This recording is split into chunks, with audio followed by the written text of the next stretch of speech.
ನಮಸ್ಕಾರ. ಹೊಸ ವಿಡಿಯೋಗೆ ತಮ್ಮೆಲ್ರಿಗೂ ಆತ್ಮೀಯವಾದ ಸ್ವಾಗತ. ಸರೋಜ ಅಂತ ಹೇಳಿ ಸ್ನೇಹಿತರೆ, ಇವ್ರದ್ದು ವಾಸವಾಗಿರ್ತಕ್ಕಂಥ ಊರು ಬಂದ್ಬಿಟ್ಟು ಸಕ್ಕರೆ ನಾಡು ಮಂಡ್ಯ ಆಗಿರುತ್ತೆ.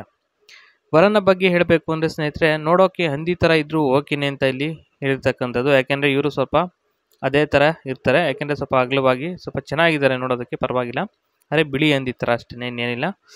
ಇಷ್ಟ ಕಷ್ಟಗಳ ಬಗ್ಗೆ ಇಲ್ಲಿ ಏನಪ್ಪ ಹೇಳಿದ್ದಾರೆ ಅಂತಂದರೆ, ಒಂದು ವೇಳೆ ದಪ್ಪ ಇದ್ದರೂ ಒಲ್ಲೆ ಅಂತೀನಿ, ಆದರೆ ಕಡ್ಡಿ ಥರ ಇರ್ಕೂಡ್ದು ಅಂತ ಹೇಳಿದ್ದಾರೆ. ಅಂದರೆ ದಪ್ಪ ಇದ್ರೂ ಕೂಡ ಓಕೆ ಅಂತ ಹೇಳ್ತೀನಿ, ಆದರೆ ಕಡ್ಡಿ ಥರ ಇರಬಾರ್ದು, ನರ್ಪೇತ್ಲು ನಾರಾಯಣ್ ಥರ ಅಂತ ಇಲ್ಲಿ ಹೇಳಿರ್ತಕ್ಕಂಥದ್ದು. ಇನ್ನು ಗುಣದ ಬಗ್ಗೆ ಮಾಹಿತಿ ಕೊಡೋದಾದರೆ, ಜೇನಿನ ಗುಣದಂತೆ ಇದ್ದರೆ ಇಷ್ಟ ಆಗುತ್ತೆ ಅಂತ ಇಲ್ಲಿ ಇವರು ಹೇಳ್ಕೊಂಡಿದ್ದಾರೆ ಸ್ನೇಹಿತರೆ. ಇದು ಸರೋಜ್ ಅವರು ಹೇಳಿರ್ತಕ್ಕಂಥದ್ದು ಒಂದಿಷ್ಟು ಶಾರ್ಟ್ ಆಗಿ ಹೇಳಿರ್ತಕ್ಕಂಥ ಒಂದು ಮಾಹಿತಿ ಇರುತ್ತೆ. ಇನ್ನು ನೆಕ್ಸ್ಟ್ ಬಂದ್ಬಿಟ್ಟು ಇವರು ಒಂದು ಕೆಲಸಗಳ ಬಗ್ಗೆ ಮಾಹಿತಿ ಕೊಡೋದಾದರೆ, ಬೆಳಗ್ಗೆಯಿಂದ ರಾತ್ರಿವರೆಗೂ ಸೇವೆ ಮಾಡ್ತೀನಿ ಅಂತ ಇಲ್ಲಿ ಹೇಳಿದ್ದಾರೆ. ಅಂದರೆ ಅದೇನೇ ಸೇವೆ ಇದ್ರೂ ಕೂಡ ಇವರು ಚಾಚು ತಪ್ಪದಂಗೆ ಮಾಡ್ತಾರೆ. ಅದೇನೇ ಕೆಲಸ ಇದ್ದರೂ ಕುತ್ಕೊಂಡು ಆರ್ಡರ್ ಮಾಡಿದ್ರೆ ಸಾಕು, ತಂದು ಮುಂದಕ್ಕೆ ಇಕ್ತೀನಿ ಆಯ್ತಾ ಅಂತ ಹೇಳಿದ್ದಾರೆ. ಅಂದರೆ ಊಟ ತಿಂಡಿ ತಟ್ಟೆ ತಿಂಡಿ ಊಟ ಮಾಡಿದ ಪ್ಲೇಟ್ ಆಗಿರ್ಬೋದು, ಅಥವಾ ಒಂದು ದಿನನಿತ್ಯದ ಒಂದು ಕೆಲಸದ ಯಾವುದೇ ರೀತಿಯಲ್ಲೂ ಆಗಿರ್ಬೋದು, ಇವರು ಆ ಒಂದು ಕೆಲಸವನ್ನು ಮಾಡ್ತಾರೆ. 3 ಹೊತ್ತು ಜೊತೆಗೆ ಇದ್ದರೆ ಆಯಿತು, ಅದೇ ಒಂದು ದೊಡ್ಡ ಪುಣ್ಯದ ಕೆಲಸ ಅಂದುಕೊಳ್ತೀನಿ ಅಂತ ಇಲ್ಲಿ ಹೇಳ್ತಕ್ಕಂಥದ್ದು. ಇನ್ನು ನಿಗ್ರಹಿಸಿ ಮಾಡೋದೊಂದೇ ಕೆಲಸ ಇವರಿಗೆ ಗೊತ್ತಿರೋದು, ಮಾಡಬೇಕು ಅಷ್ಟೇ ಕೆಲಸ ನಿಮಗೆ ಅಂತ ಇಲ್ಲಿ ಹೇಳಿರ್ತಕ್ಕಂಥದ್ದು. ಇನ್ನು ಊಟದ ಬಗ್ಗೆ ಮಾಹಿತಿ ಕೊಟ್ಟಿದ್ದಾರೆ. ಏನಪ್ಪ ಅಂತಂದರೆ, ಮೆಲ್ಲಗೆ ಅಲುಗಾಡಿಸ್ತೀನಿ, ತಾಳ್ಮೆ ಇರಬೇಕಷ್ಟೇ. ಏಕೆಂದರೆ ವಯಸ್ಸಾಗಿದೆ, ಆ ಒಂದು ಕಾರಣಕ್ಕೋಸ್ಕರ ಜೋರಾಗಿ ಮಾಡೋದು ಅಥವಾ ಮುಂದೆ ನುಗ್ಸೋದು ಬೇಗ ಅವೆಲ್ಲ ಮಾಡಬಾರ್ದು.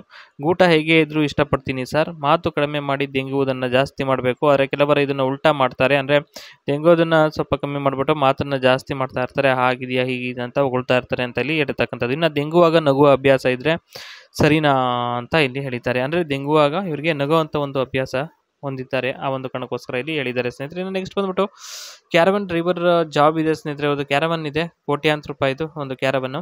ಅದರದ್ದು ಒಂದು ಡ್ರೈವರ್ ಜಾಬ್ ಖಾಲಿ ಇದೆ ಸ್ನೇಹಿತರೆ. ವ್ಯಾಲಿಡ್ ಡ್ರೈವಿಂಗ್ ಲೈಸೆನ್ಸ್ ಇದ್ದರೆ okay. Basic literacy for English or English knowledge for reading, road signs ಇದರದ್ದು ಒಂದು ಇದಿರಬೇಕು ಇವರಿಗೆ. ಮತ್ತು medical fitness, hearing, vision, reflexes ಇಷ್ಟು ಕರೆಕ್ಟಾಗಿದ್ದರೆ ಸ್ನೇಹಿತರೆ ಈ ಒಂದು ಕೆಲಸ ಪಕ್ಕಾ ಸಿಗುತ್ತೆ ಅಂತ ಹೇಳ್ಬೋದು. 21 ವಯಸ್ಸಾಗಿದ್ರೂ ಕೂಡ ಓಕೆ. 21 ವಯಸ್ಸಿನ ಮೇಲೆ ಆಗಿದ್ರೆ okay. Drive a large van or motor home caravan for travel or transport, may carry tourist cargo or live in the van, needs driving route plans, safety and sometimes hospitality skills ಅಂತ ಹೇಳಿರ್ತಕ್ಕಂಥದ್ದು ಸ್ನೇಹಿತರೆ. ಅಂದರೆ ಇವರಿಗೆ ಈ ಒಂದು ಕ್ಯಾರವನಲ್ಲಿ ಯಾವ ರೀತಿ ಇದೆ, ಯಾವ ರೀತಿ ಕೆಲಸಗಳು ಮಾಡಬೇಕಾಗ್ತದೆ, ಅದೆಲ್ಲದ್ರ ಬಗ್ಗೆ ಇಲ್ಲಿ ಸಂಪೂರ್ಣವಾದ ಮಾಹಿತಿನ ನಮ್ಮ ಜೊತೆ ಹಂಚ್ಕೊಂಡಿದ್ದಾರೆ.